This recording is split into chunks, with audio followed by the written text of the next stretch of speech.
Thank you very much. So I'm a London plastic surgeon, and I have a clinic in South London. I'm also a board member of ISAP, so thank you very much for inviting me to IMCAS. I started off by working for a breast implant factory, basically, when I first became a consultant about 15 years ago, and I probably did 1,000 breast augmentations in my first 5 years of practice.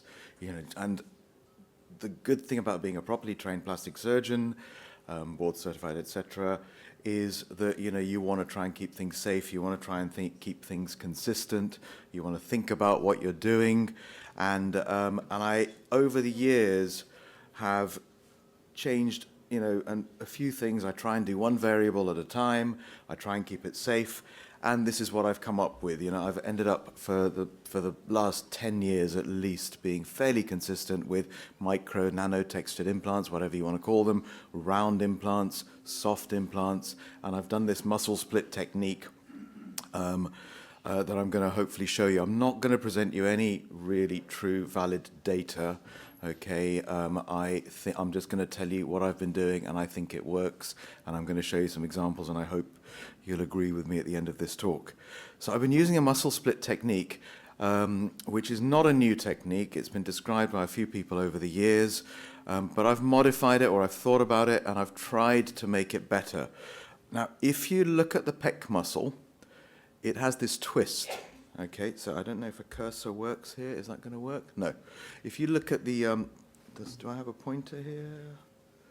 Maybe. Yeah, if you look at where it goes in, the lower fibers end up higher up on the humerus. The higher fibers end up lower on the humerus. So there's this twist.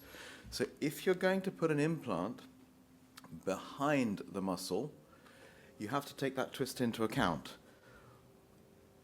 So I start off by doing my subglandular dissection in these two sort of pockets, as it were. They're connected, and they end up being one pocket, really. The traditional one is the green bit that you see in the picture there. That's the subglandular suprafascial. I always try and go suprafascial. It's especially when it comes to tuberous breasts. If you go subfascial in a tuberous breast, you're going to keep it as a tuberous breast on top of an implant, whatever you do. So go suprafascial, the gland will stretch. And then I've been doing the blue section, subglandular suprafascial dissection, for that lower part of the muscle where it does the twist. Because you want to separate the gland from the muscle so that the muscle isn't being pulled up, and that twist isn't being pulled up by your implant underneath the muscle. If you haven't freed the gland up, then the muscle will inevitably pull up the gland, and it'll push the implant north, and you get a high-riding implant. This is how I tend to split the muscle. It's exaggerated in this diagram because the pec is shown as being probably a lot larger than it is in real life. I think they've almost combined a bit of serratus in this diagram. This is what you get in anatomy diagrams. But I split the pec muscle in the line of the fibers. So it's a natural split. I can do it bluntly, especially if there's been if the patient's had a lot of kids.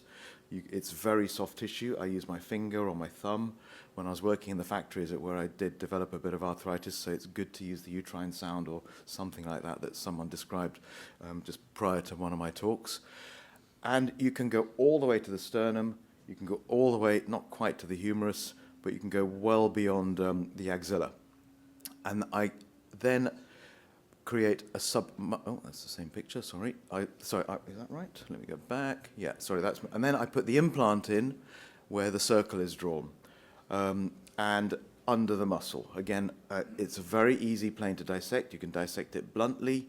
I'm a very old school surgeon. I avulse the vessels, which always horrifies my residents because they don't bleed. When you avulse a vessel, including the internal mammary perforators, they do not bleed, okay? Avulsed vessels don't bleed, cut vessels bleed.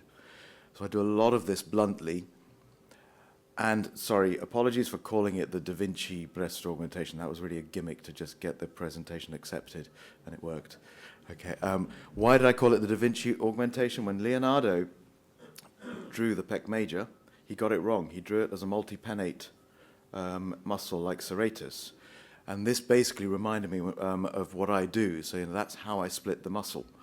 So anyway, forgive me. Why do I do it? I think it's a reasonably safe way of operating. It's dry because it's blunt dissection. It's natural because it's in the line of the fibers. It's under the muscle, so therefore you get very natural results. I think because you split the fibers naturally and you're not cutting, I do not cut across any fibers in theory. You always rip a few. And because I don't cut fibers, when fibers are cut, muscle is contractile blood vessel, it will heal some way. It'll try and reattach itself. Vessels always try and grow back. Muscle fibers try and reattach themselves. The only place they have to reattach themselves is the capsule, which is sitting there, and that's where you get animation. So I think this is a good way of reducing animation. And I think it works. I have a few principles I adhere to. I tend to use low-profile implants. I don't exceed the diameter of the breast with my diameter of my implant. I've decided the implant pre-op. I don't use sizers. I don't change the size of the implant during surgery. I don't, I've made the plan and I execute it during surgery, and my consultations take me about an hour minimum. My surgery generally takes me about 40 minutes under general anesthesia. I've told you the rest of it, I won't bore you. The key thing is to make sure that the implant is sitting low down. If it isn't, you'll get the high-riding implant that is the classic submuscular implant that we see, the double bubble, the waterfall, whatever. You will get that eventually because, everything goes south, unfortunately. Gravity always gets you down.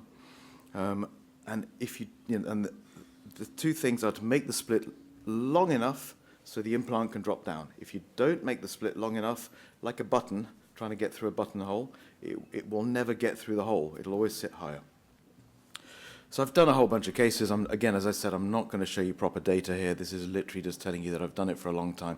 I've done a lot of cases. I do exactly the same thing for pretty much every single patient I see now.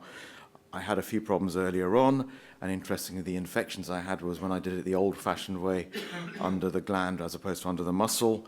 And I've had a few where I haven't obviously dissected things properly, and I've had to lower the implant over the years. So I'm just going to flash up a bunch of pictures, okay? For a good patient that is a good candidate for a primary breast augmentation alone, you can get some pretty good results. And you can also get away with putting relatively large implants in. In London these days, implants are getting smaller and smaller and smaller. We're getting turning to be more European and French rather than West Coast or I don't know. We're getting smaller. And it works. And that's all I really wanted to say. I don't have enough time to show you the details of exactly how I do it. This is a very short presentation.